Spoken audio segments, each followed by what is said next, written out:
We have a very special guest now, and I'm very pleased to be able to introduce Governor Gavin Newsom of California.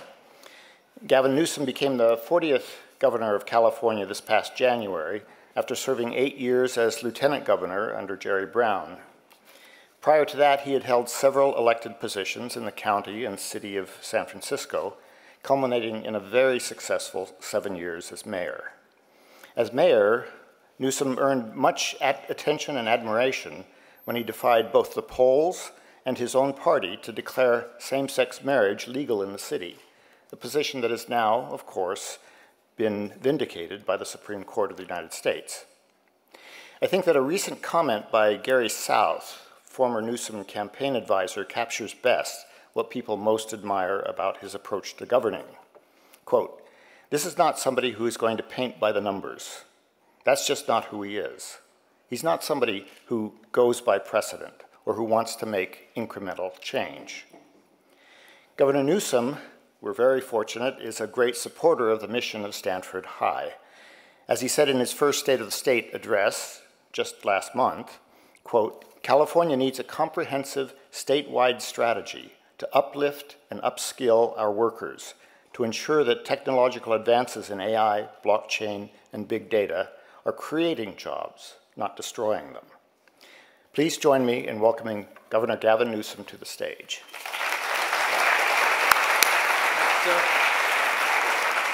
Thank you all. Well, I don't know why the hell you asked the governor of California to talk about AI when we can't even figure out how to access credit cards at the DMV. And by the way, that's literally true. If any of you have tried to use your credit cards at the DMV, don't bother. We are on the leading and cutting edge on technology of 1973. And therein lies the mystery of this conversation and the practical application of this conversation in Sacramento. I thought the best part of the conversation I heard just a moment ago was talking about the illiteracy of folks in my profession. That's true. It really is true. Talk about issues, blockchain, and immediately people think you're, immediately confused and thinking, crypto, this, that, AI, big data. I mean, I remember a few years back, I think it was with James, and somewhere in Stanford, and I remember hearing Tom Friedman was reflecting on the pace of change and the world no longer flat. He was talking about his book being on the bestseller list in 2005, and he said if you go back in the index under A, B, C, D, F, F, FA, Facebook's not even in the book, he said. Here I was talking about technology, globalization, no longer connected, but hyper-connected. He said Facebook didn't exist. He said Twitter was a sound. The cloud was still in the sky. 4G was a parking space. LinkedIn, a prison. Applications were things you filled out to get into Stanford, and big data was a rap star, and Skype a typo. I mean, you could go on, right? But he was making the point, 10 years later, none of those things existed, and now they're ubiquitous in our lives. It was the nature of change. I love the conversation about what's the world going to look like in 2050. My God. Or even 2030, we don't need hospitals. And I wonder why the hell then are we building them right now? But these are real questions, deep questions. But none are more challenging to answer than this. What does it mean to not the folks here at Stanford? What does it mean to folks outside the walls here? I read PwC, and they come out, and saying, 38% of the jobs are going to be automated in the next 15 years. And then I relax because then Bain comes out and says, no, it's just 25% of the jobs in the next 20 years. And then I read Oxford, and they say, oh, don't worry, that's an old study from 2013. That 47% is only in 702 job categories, not all job categories. And then I go to James, and James says, relax, it's 60% of current jobs are potentially 30% augmented. And I thought, okay. Those are just 4 studies. Jesus. I mean, what do you want me to do as a policymaker with all of that? It's difficult. There's anxiety. There's a lot of fear out there, and it's real. I remember starting to talk about this on the campaign trail, and literally my campaign team said, stop. Don't talk about this robots are coming stuff. People are just anxious. You know, talk about globalization. Be a populist like Bernie and Trump. You know, it's the trade compacts that are displacing your jobs. It's amazing we had that conversation 2 years ago. No one brought up technology, which is fascinating, but also part of the challenge we have translating these conversations to the broader public interest. I remember how excited we all were when we read about that company Otto that Uber purchased, and they drove those 46,000 or so cans of Budweiser, 160 miles in Colorado Springs in a driverless truck. And then I met with the Teamsters. They didn't think it was that exciting. I remember reading the other day, and I don't mean this as a negative, but there's a company, Nightscope, some of you know well, maybe one of you invented it. Forgive me. But one of the folks that worked there said the following about this technology that allows the replacement of security guards, these large robotic units. He said, no pensions, no workers' comp, no complaining. Whoa.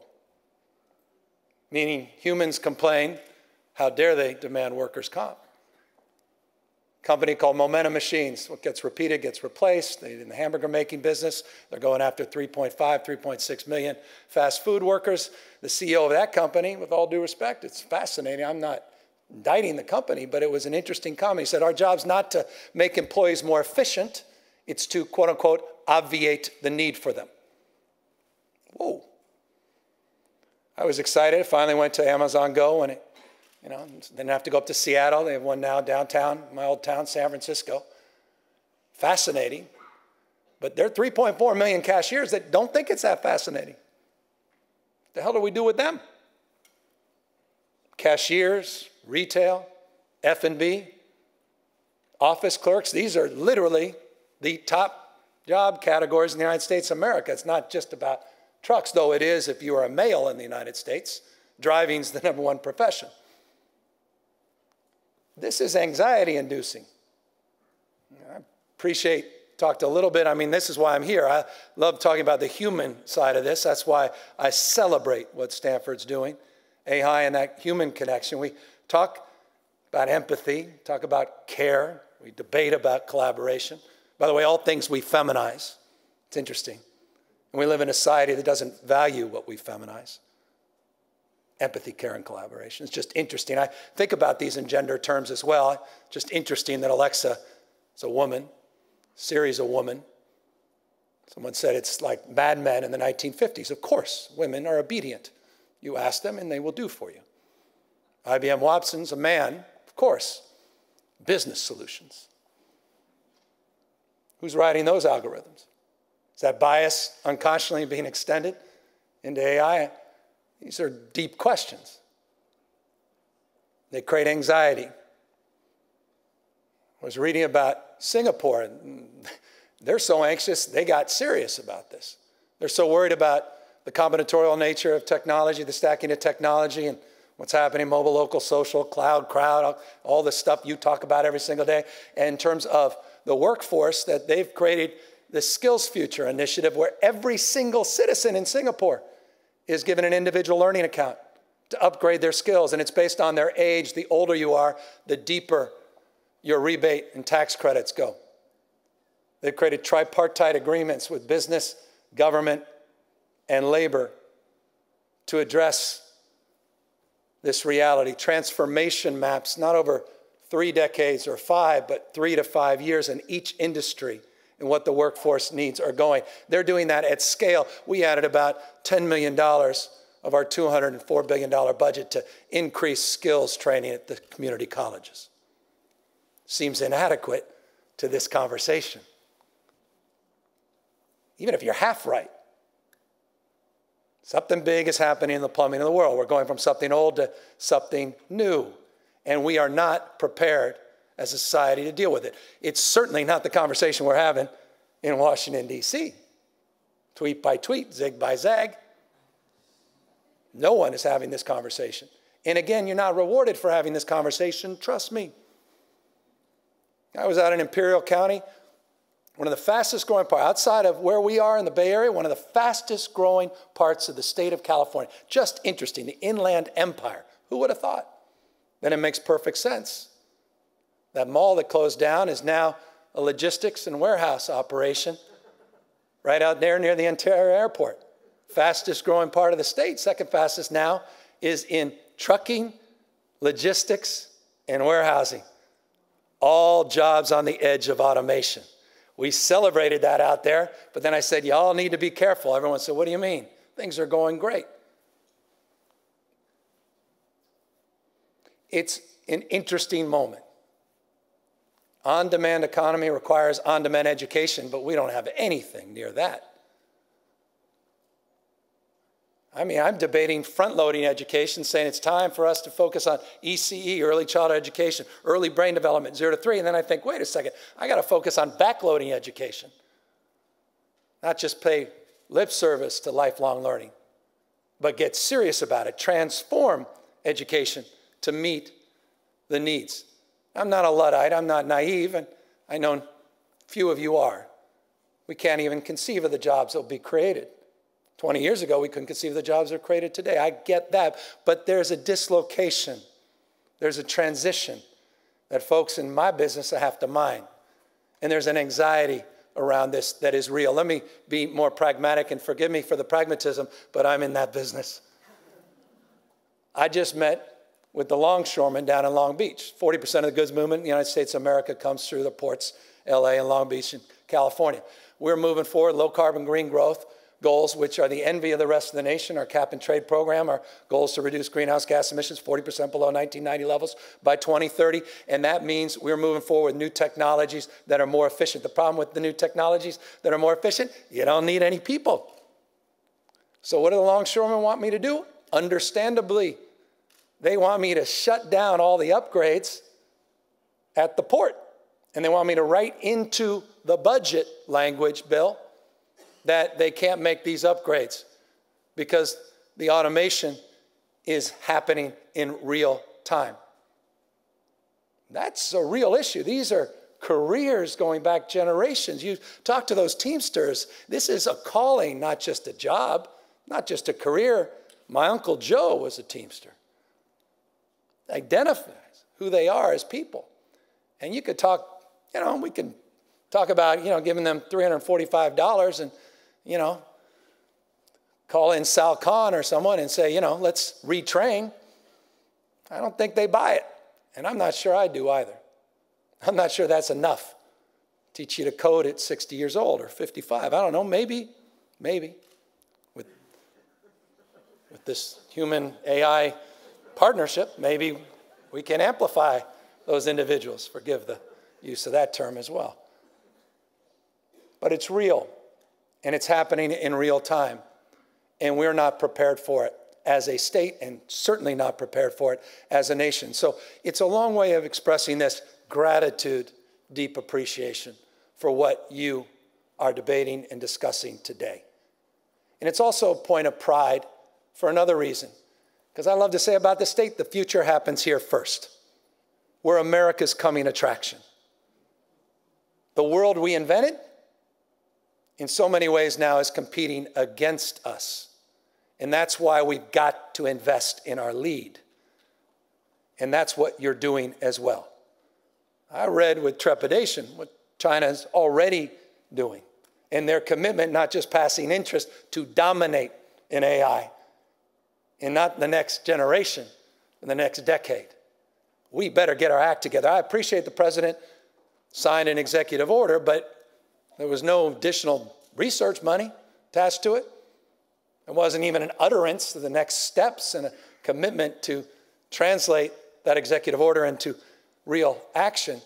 But I hope there will be, if for no other reason, the competitive mindset.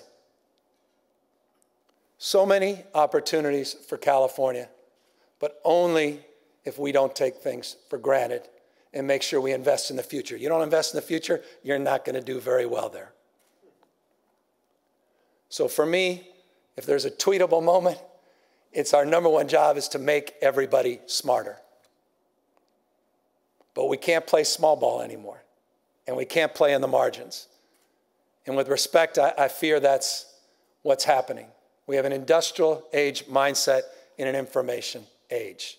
We have an industrial age system of delivery in an information age. It requires an order of magnitude change in terms of our approach, in terms of our thinking. And so it's a way of engendering this, and my time is limited.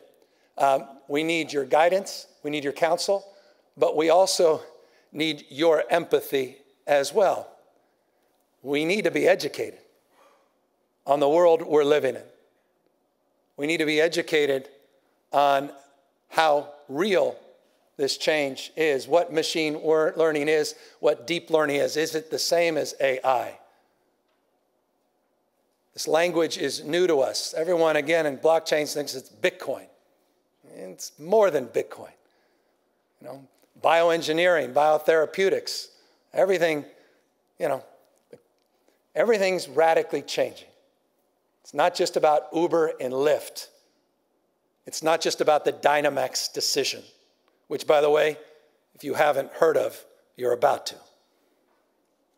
That's the determination whether or not you're a 1099 or a W-2 in the vernacular of those fancy economists in our payroll system, meaning whether you're not an employee or just a part-time worker. And that distinction is everything, because it's not just about workers' comp, that's about health care. That's about retirement security. That's about the new reality, because you all know this, the last decade, 94%, depends on your study, someone else said it's 100%, of all the net new jobs have been created in this country, net new jobs in the last decade, 94+% were alternative jobs, peak contributors, part-time, alternative work, in essence, 1099 work. So you wonder why everyone's frustrated, even though we have a labor shortage. People quite literally working harder than ever, yet feel more anxious about their lives. That's the new reality. And that's the reality folks like me need to address with folks like you. There is an empathy gap, dare I say, in technology. What you're trying to do here is bringing to light that human component in this conversation. The techlash, it's not just in the United States, not just about what happened in the last election. It's real in Sacramento in ways I shudder to even communicate. When I have people that embrace technology talking about data frackers, that's a pejorative. It's not just about privacy. It's not about some version or variant of GDPR. It's about real animus that's being created in this winner-take-all world, and nothing scares the hell out of people more than this conversation in that frame. We ain't seen nothing yet in that winner-take-all mindset, potentially.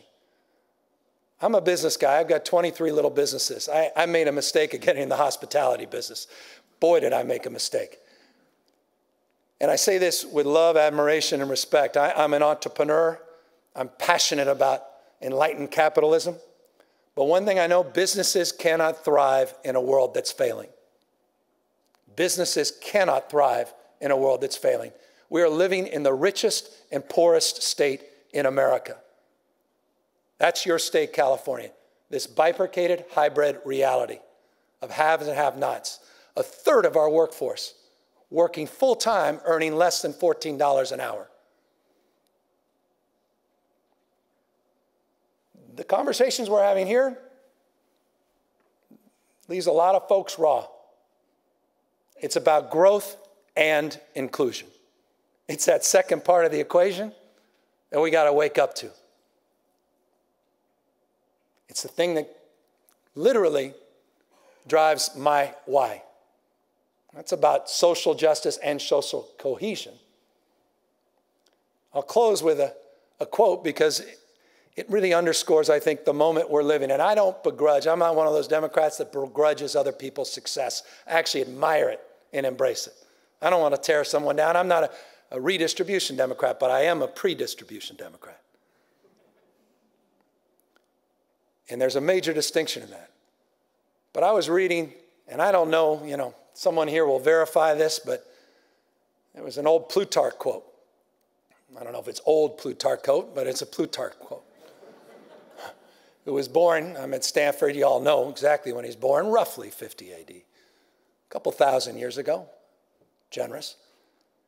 And he warned the Athenians, he said, the imbalance between the rich and the poor, the imbalance between the rich and the poor is the oldest and most fatal ailments of all republics. The imbalance between the rich and the poor, the oldest and most fatal ailment. Fast forward today in the world we're living in. Fast forward to 2050. What are the trend lines that define that reality? Unless we begin anew to reconcile that in deeply human terms. Social cohesion, a community. There's no leak on your side of our boat. We truly do rise and fall together. So in that spirit, again, I thank you for your enlightened example. I thank Stanford once again for their leadership. And with hope and expectation, I know that the best is yet to come. Thank you all very, very much.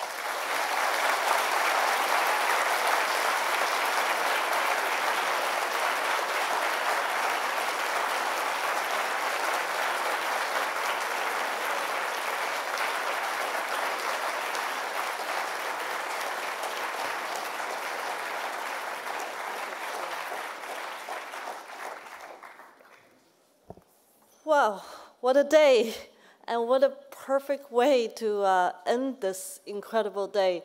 I'm sure many of you sitting in the audience or watching the live stream has experienced a lot of emotions throughout this day, from inspiration, hope, thinking, challenging problems, and leaving even with some questions.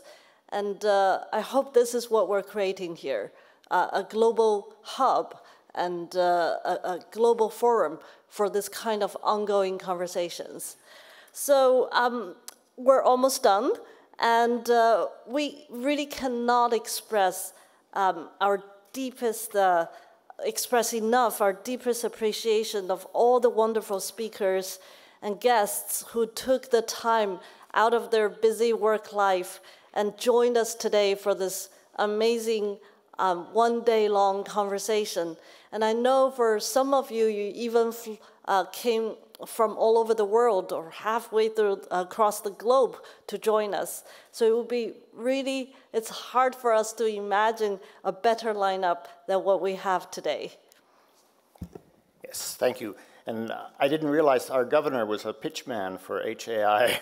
But we'll call him back every time. So we would like to thank, in addition to the speakers and the governor, the amazing High Launch Task Force, whose names are displayed if all's going well.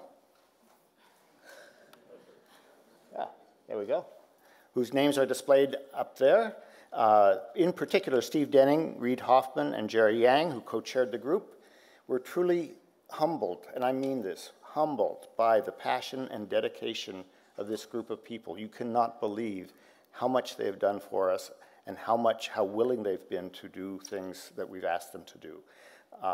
The task force has now completed its work, but we are transitioning now to a new external advisory council, which will include most of the existing task force members, as well as several new additions, including Heidi Roizen and Vishal Sikka, who will be joining, and many more to come. We will have about a 25-person advisory council, and we have not named all of the advisory council members. Well, we also want to share with you that we are going to welcome our inaugural class of HAI, or High Distinguished Fellows. Well, we talked a lot about the community we have built here at Stanford, the 200+ faculty who are already involved, and the more number of students and scholars involved in this different various multidisciplinary research and work. Well, outside of Stanford, we're also building a community. We're recognizing some of the already existing leaders and hope that their leadership and work will inspire the shared mission of human-centered AI. So the high Distinguished Fellowship recognizes an impressive group of scholars, researchers, and practitioners for their impactful and unique contributions to topics and issues related to the mission of human-centered AI. And you can see their names on the screen. The inaugural class of fellows all have agreed to contribute to the intellectual life of Stanford High and further its mission. And we're really thrilled to have you all on board to be our evangelists. And we also look forward to more of you in the future, especially as AI grow as a field. We look for a more diverse group of evangelists and fellows in the future. So finally, or not finally, but we also want to acknowledge the support of Stanford's leaders, in particular President Mark Tessier-Levine and Provost Persis Drell, and deans, all of the deans, but in particular the 4 deans that have been assigned to help us, to help oversee this project, which are Deans John Levin of the GSB, Cam Moeller, Dean of Research, Deborah Satz, Dean of Humanities and Sciences, and Jennifer Whittam, Dean of Engineering. Also, if you have enjoyed anything of today's event or our website or any effort coming out of HAI, is because of our incredible staff from across the university who not only enable this wonderful symposium, but also have been working alongside the faculty for nearly 2 years to help make this vision of HAI a reality. So we tried to create a discussion and debate today that is meant to illustrate the breadth of issues, of opportunities, of challenges that artificial intelligence is going to impose upon us as a society. But also we want to leave to you a sense of hope for the possibility of a better future thanks to AI for all of humanity. HAI was founded on that vision, and we invite you to join us as we embark on that vision. Well, this is finally now. Thank you. And we are done or finished with this auditorium part of the program, but I hope that you still stay around for a little bit longer because we have put up a reception for you. We also have an artist display by Daniel Ambrose. If you haven't seen that giant picture in the registration hall, you should go see it. It's an incredible piece of AI and art coming together. We also have some students who prepared poster presentations for you to share with you their work at HAI, as well as a robotic demo. And my last word for you is I was reminded by one of our faculty leaders that I have to tell you there is drinks in the reception. So thank you everyone.